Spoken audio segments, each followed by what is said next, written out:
This is the S&P Standard & Poor 500 stock price index, and it's used as a benchmark for returns. So this is what you did if you just invested in the whole market monthly from 2000 to 2016. And what it shows is quite a roller coaster ride of value, right? So actually, I should have maybe plotted it longer. It was rising for a long time before that. And then it had a huge drop from 100. It fell about in half. And then starting in 2003, it started a long increase again. And then here's the great financial crisis, 2007 to 2009. And then since then, it's been going up a lot here. You know, from here to here, this is 2009. From here to here, it tripled in value. It's amazingly unstable, this stock market. To think that the risk of any other company, the law of large numbers is not working here, because this is the Standard & Poor 500 index. It's an average of 500 stocks. So if they were all independent of each other, the law of large numbers would make the stock market as a whole almost constant. But in fact, it's actually gone up hugely. So there's definite dependence across stocks. But I'm not going to be focusing on forecasting the stock market here. We're going to make the assumption that it's very hard to forecast. So we're going to look at risk as something that we can quantify by looking at the standard deviation of past risks and not focus on what's new right now. Now, what I want to do next is to look at one firm within the S&P 500. What do you think it looks like if I were to plot Apple on the same chart here? Did you ever heard anything about how they've performed? What's that? Does anyone know how Apple has performed since 2000? I guess we're not an eager class of stock market devotees. Yes, you do. Yeah. Pretty well since the release of the iPhone. That's around 2007. He said pretty well since the release of the iPhone. Was it 2007? They did a series of releases of different models. You're right, they did pretty well. So I'll show you what pretty well means. Now I'm going to superimpose on this same plot Apple, okay? That's Apple.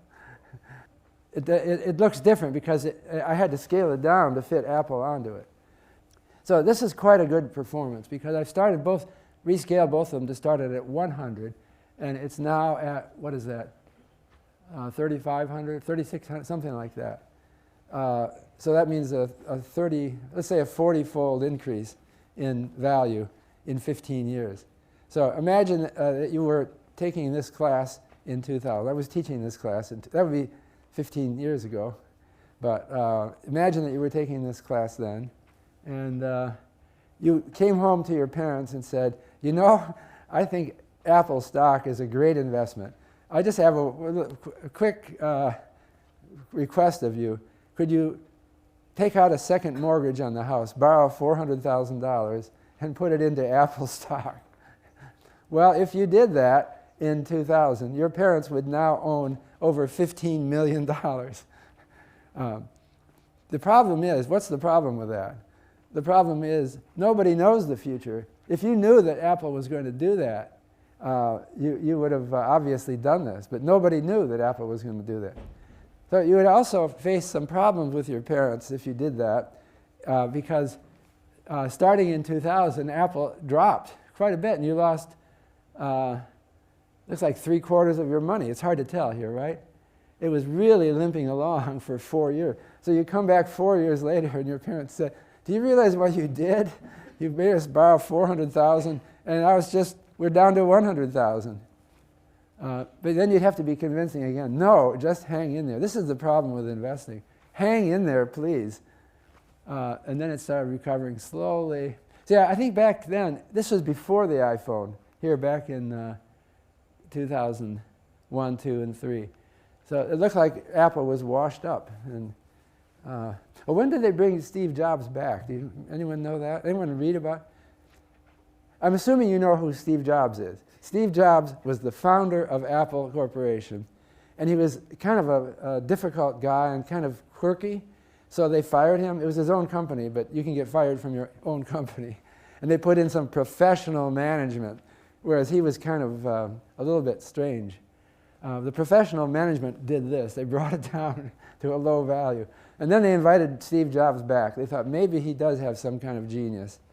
But they're still doing well after his death. So maybe it's, a company develops a sort of culture and esprit that allows them to keep doing. I really think that's true about organizations. They go on for so long, sometimes as a great success. So for example, The Economist magazine was founded in London in the early 19th century. And it was, it's still a great magazine. How can they last so long? I went and visited them once, and I discovered that they don't even put bylines. They have a different culture. They usually don't put bylines on articles. In other words, if you go to work for The Economist as a writer, you will not become known. They will not put your name, print your name on the articles you write. So how can they do that? Because young people want to establish themselves somehow. But they do. And there's a different culture at The Economist magazine as a result. So every company has its own culture, and it produces these strange outlier effects. This is the return on Apple stock in red, the red dashed line, and the return on the S&P Standard & Poor 500 stock price index. So you can see that the returns on Apple have been very variable, much more variable than the return on the S&P 500. In fact, when you look at this, it's hard to judge from this picture which one did better, right? It looks like Apple is going up and down all the time. It's this noisy, really noisy. And this aggregate stock market looks tame by comparison. It's hard for you to judge which one did better, but you see, maybe if you look, you can sort of tell that there are more ups than downs. But it's so noisy from month to month. These are monthly returns. So here Apple lost almost 60% in 1 month. So it was horrible. The other thing is, I don't know if you can tell that it's correlated with the S&P 500, that when the S&P 500 moves up, it moves up. And when the S&P 500 is down. For example, but see, this is the experience of investing is puzzling because the noise dominates. It's just so scary watching these things go up. And if you take an interesting investment like Apple, it just goes up and down so much from month to month. And it can be under for years. And you can really lose faith in your acumen after it's gone badly for years. So this is just the variance of Apple versus the variance of S&P 500.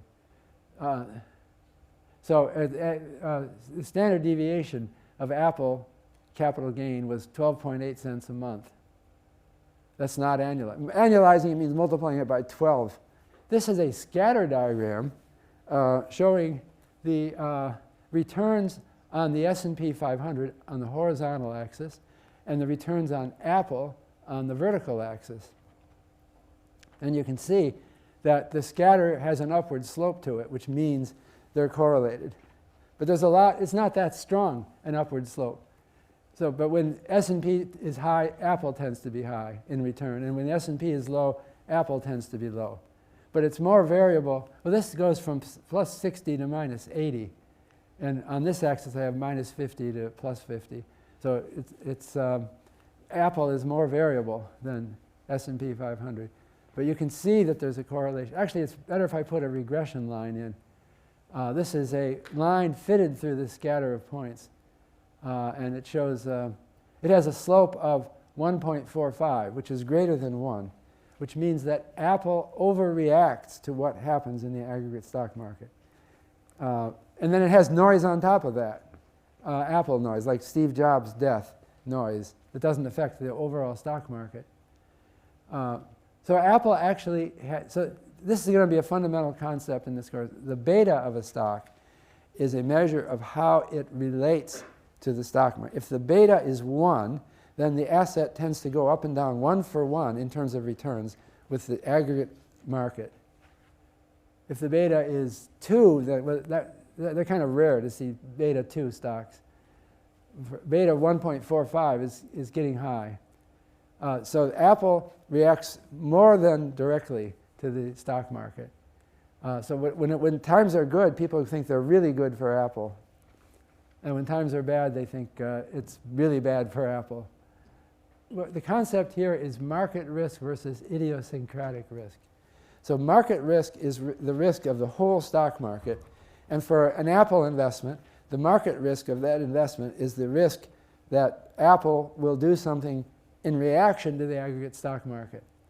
But idiosyncratic risk is Apple-only risk. So that would be the death of Steve Jobs, or the iFlop, the iPhone that nobody liked that occurred once. So they make mistakes, and they take risks. The people at Apple have a history of taking risks. They'll try something that might not work out. That's how they don't always work out, but on average they do.